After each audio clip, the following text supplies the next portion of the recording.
Welcome to the Bringing the Human Back to Human Resources podcast. I'm Tracy Chernoff, and I've spent my entire professional career in HR. Each week, we'll explore the delicate balance between people and business with the aim to reconnect the two and create meaningful outcomes. Listen in as I share my own experiences, challenge the status quo, and chat with guests from various industries about our mission to bring the human back to human resources. Hi, everyone. Welcome back to the podcast. Thank you so much for being here for another week. Don't forget to rate, review, subscribe wherever you're catching this episode, whether you're watching or just listening. And if you're watching, if you're on Spotify, do all of those things that I just instructed you to do. And if you're watching on YouTube, make sure to subscribe and give this video a thumbs up. This week, I want to talk about earned wage access, which is a topic I believe I've spoken about on the podcast before.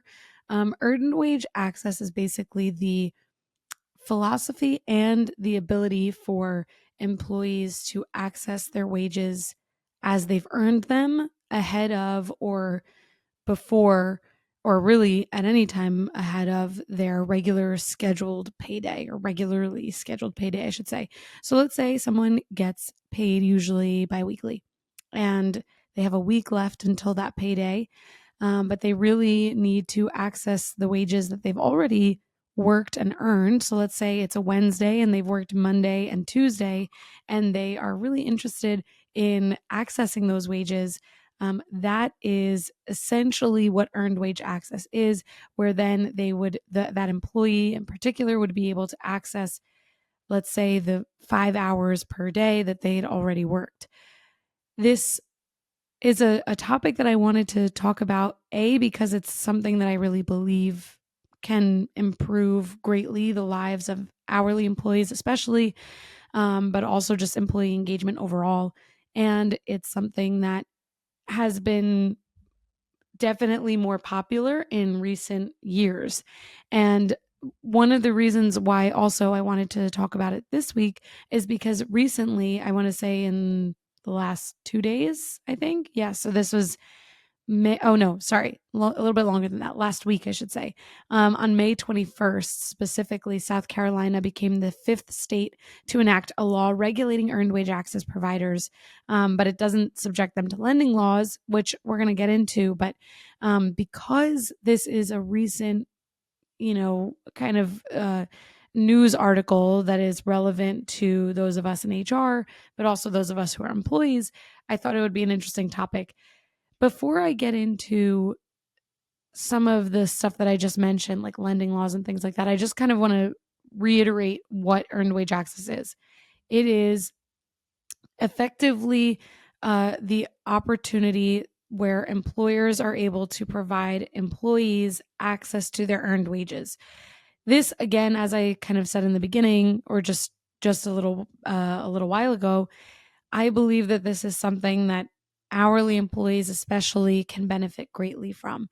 Hourly employees are more often than not working a minimum wage or maybe slightly above.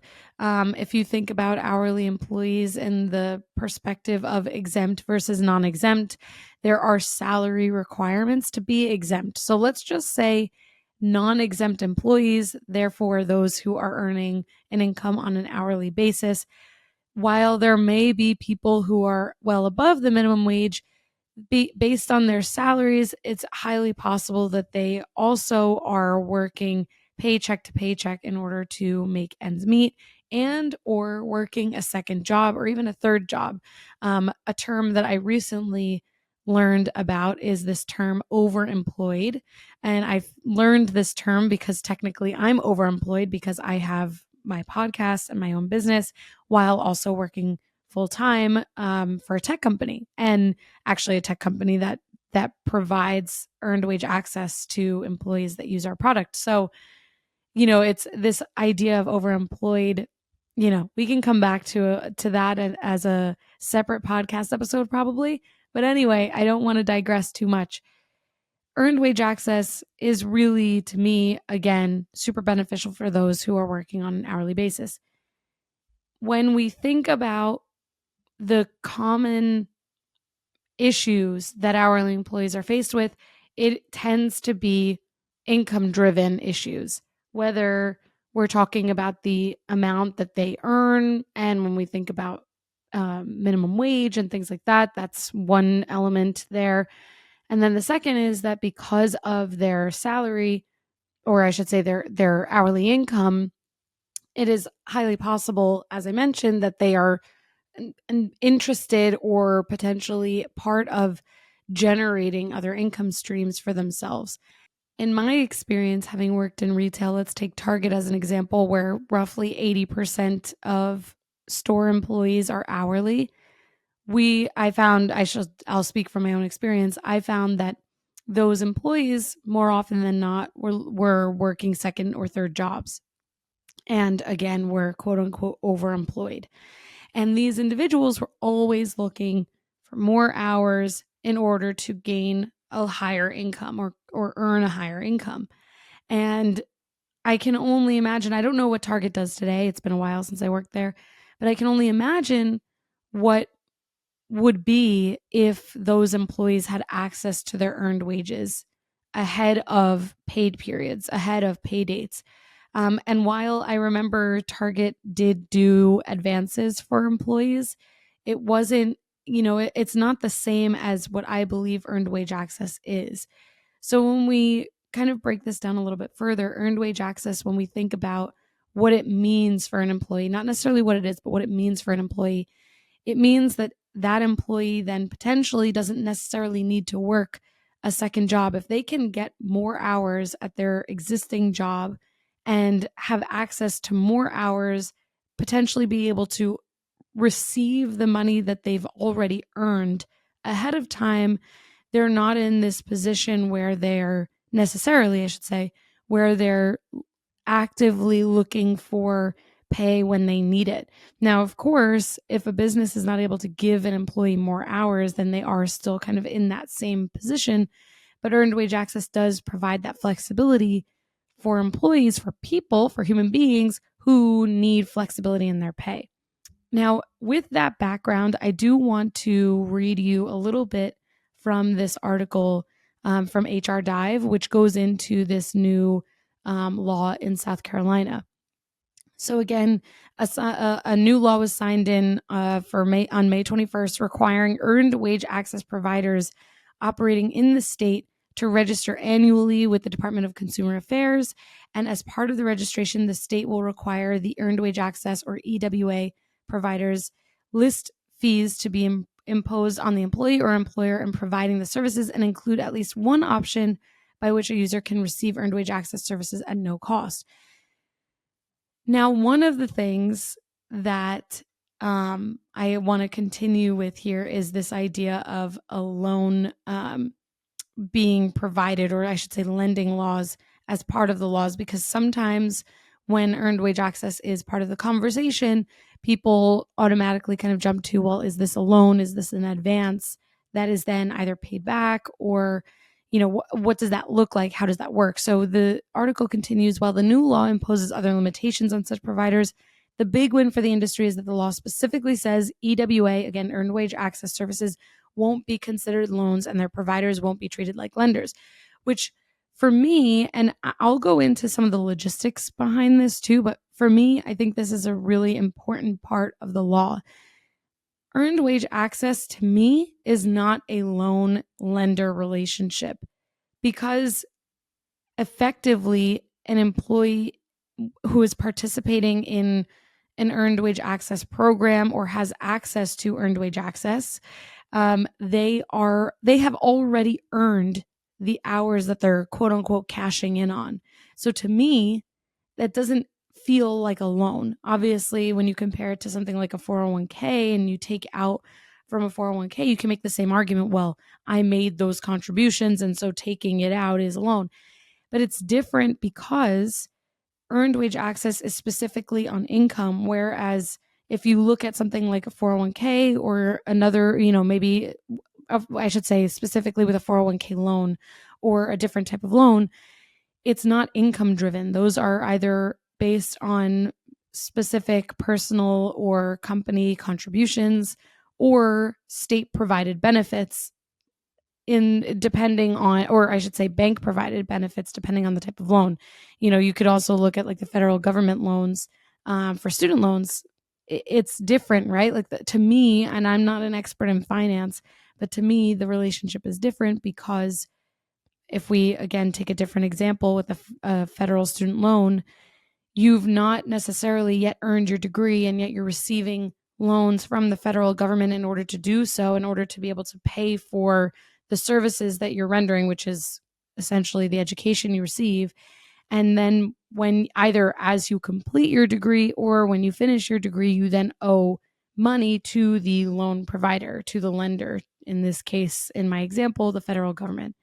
So with earned wage access, to me, the relationship is different because an employee is in an employee-employer relationship with the employer providing earned wage access, and the employee has already worked the hours. They've already provided the service that they are contracted, or obviously not contracted in at-will states, but that they are hired to provide. That service has been provided, right? So essentially, the way I see it is almost as a payment. And so when we think about earned wage access relative to pay dates and regularly scheduled pay dates, I see it as, well, if an employee is typically paid on this Friday and they are looking to access their wages the Wednesday prior, it's not a loan, it's them effectively advancing their paycheck, and there shouldn't be any penalty or fee or anything like that because they've already earned those wages. Now, of course, there are companies that provide earned wage access opportunities who do charge a fee, but to me, that fee should be incurred by the employer because, again, as I said in the beginning, I believe this drives employee engagement. When an hourly employee who's earning $16 an hour works 25 hours a week and they have a leak in their home and they need to pay for a repair person to come out and fix it that day, but they are working paycheck to paycheck and they don't have the means until payday, their employer is driving for them a very serious level of engagement because that employee now can take out wages that they've already earned and be able to pay for a repair person to fix their leak, again with this example, rather than having to wait. So the type of engagement that it drives is pretty personal. This is not, you know, liking the environment that we work in, and that's where the engagement comes from. This is like a deeply personal level of engagement. So and maybe it's hard for some of us to relate to some of these examples because maybe we've never had to live in this type of experience, or we haven't had these experiences, or we don't know someone with these experiences. But I can tell you from my own personal experience that it really makes a huge difference when someone has total flexibility in how they live and the money that they earn and the way that they can have flexibility just around accessing their money that they've earned. So that's the first thing. The second thing is, in my opinion, and from what I've seen, again, from my own experience, especially in retail, when employees have access to their wages ahead of or in part with their regularly scheduled pay dates, they are much more interested in working the shifts that they're scheduled. And it's not to say that people who are working on an hourly basis aren't interested in working their shifts. That's not what I'm saying. What I mean is that very specifically it reduces attendance issues because they can see physically how much money they could be earning for that shift. And I can tell you, at least with the company that I work for, Legion Technologies, we provide our clients earned wage access, and you can literally see how much your shift is going to earn you. And when, I think for some of you who have been here for a while, you know that I was actually when I was still in retail, we used the technology that Legion Technologies offers. So I was technically a client before I was an employee. So it's an interesting story for another time. If you haven't listened to that episode, I think from probably 2.5 years ago at this point. But anyway, what I saw in my experience is that effectively, employees are really less likely to skip out on their shifts because they see how it's going to impact them. If someone's going to earn or has the ability to earn $200 for their shift, there's an opportunity cost there if they call out or if they're late. They see the actual monetary impact by attending or by not attending their shift. And so on in the same breath, when someone sees a shift that is then available for them when a company offers earned wage access, they are likely to work more or they're likely to take on more shifts, which only benefits them more greatly if they are an individual who is actively seeking a higher income level, or an increased access to wage, or I should say, an increased access to income. So, again, this kind of comes back to this idea around hourly employees who are more often than not working more than one job in order to make ends meet. When you have this perfect storm where it's earned wage access, shift flexibility, and the ability for hourly employees, especially, to take shifts from others or swap shifts and things like that. And I could talk about that for a whole other episode too, because it's another thing that I think is really, really helpful for the hourly population. And you then also have, an employer that sees these things as driving engagement. It is the perfect storm for allowing, I realize storm sounds kind of negative, but I mean it in a positive way, that then you have this experience where employees are really experiencing a type of flexibility that enables them not only at work but also in their personal lives. And flexibility, it's a term that I've used especially for myself as a salaried employee, as a person who works remotely, obviously as a new mom. Flexibility is really important to me. Hourly employees make up over 60% of the US working population. So if we're only thinking of 40%, meaning the salaried employees, when it comes to flexibility, then we're missing the majority. We're missing what their needs are. And flexibility is not something that is just in the context of remote work versus hybrid work versus in-person work. Flexibility is so much more than that. And so to me, earned wage access is one of the pillars of flexibility, especially for hourly employees, because it's income based. And when people have flexibility with their income and they have a say so over their earned wages, to me, the sky is the limit for the opportunities that they feel that they have with a business. Again, the engagement is huge there, I think, because a company that offers earned wage access versus a company that doesn't, to me, I think there's a huge recruitment factor there. And employees are just generally happier when they feel more in control of their finances and of their income. And certainly there's, I'm sure that there's an argument to be made saying, oh, well, and I know sometimes people say this in the same breath, oh, well, earned wage access isn't driving a financially sound experience for employees, but that's not true.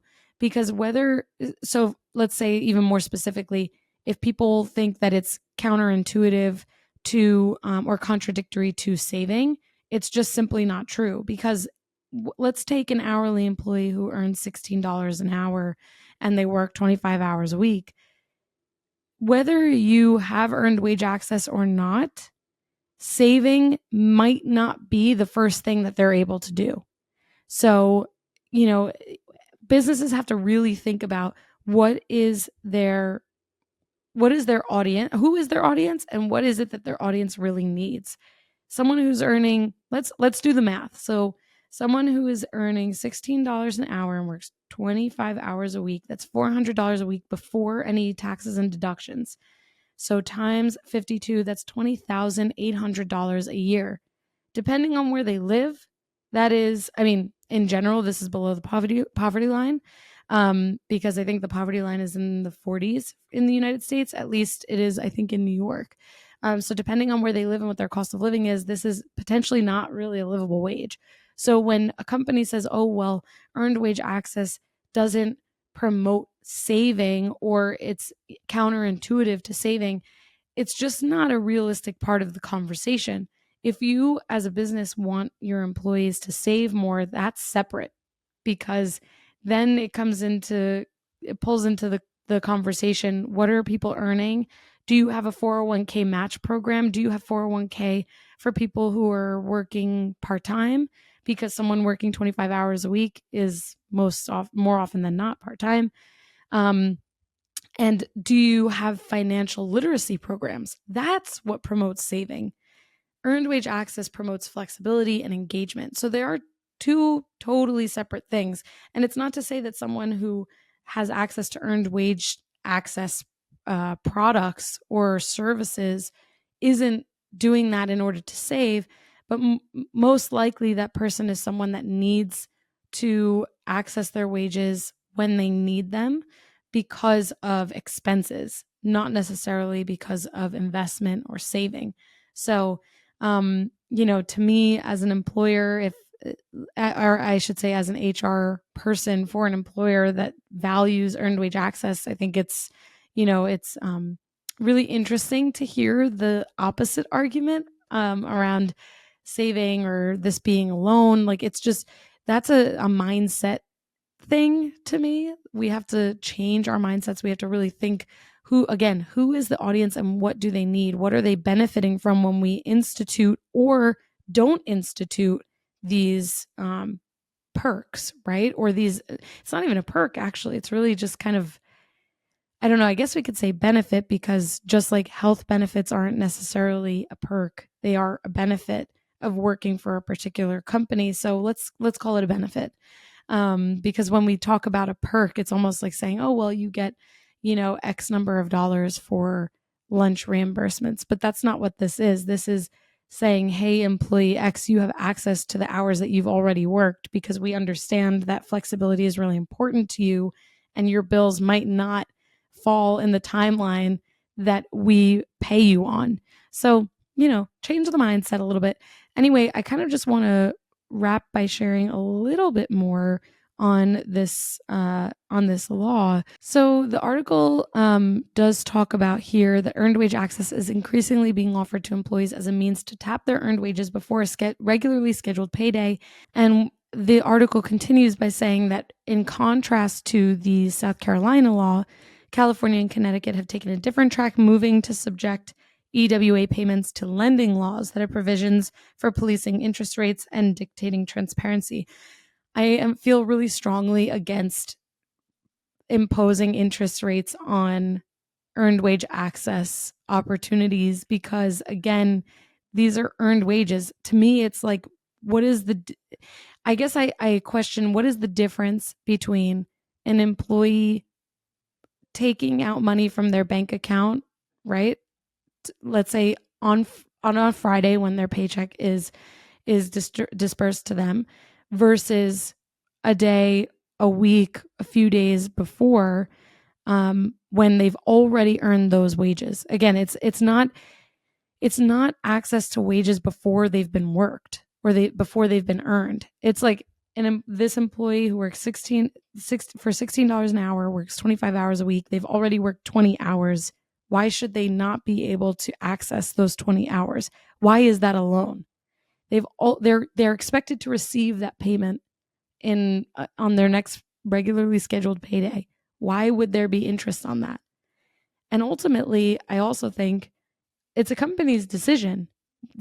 As much as regulation helps and supports not only us in HR, but also it provides employees greater safety nets. And it does, regulation certainly keeps employers in check, so to speak. There is such a thing as over-regulation. Like, why? I really am curious as to why earned wage, again, it's in the title, earned wage access, would be considered a lending and borrower relationship. It just doesn't make sense to me. Anyway, that is my take on earned wage access. I'm going to link in the show notes the article that I referenced from HR Dive so you can take a look. And if this is a topic that you really enjoyed and you want to hear more about, let me know. You can message me on Instagram. You can write me an email at contact@hrtracy.com. You could also reach out to me on LinkedIn. I check my messages, but I have a lot of people to get back to. So maternity leave is still kind of catching up to me. So if you're one of the people that has messaged me and I have not gotten back to you yet, don't worry, I will. I apologize for the delay, but thank you for your patience.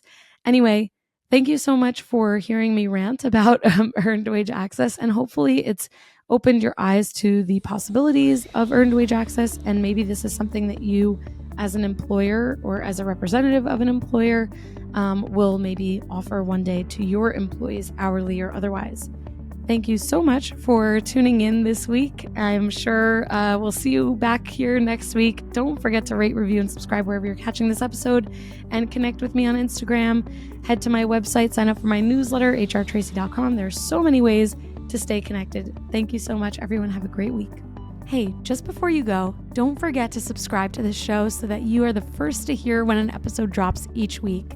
And maybe leave a 5-star review and a comment about how much you loved this episode. Plus, if you have someone in mind who would really enjoy this episode, make sure you share it with them. Thank you so much for tuning in, and I'll see you next week.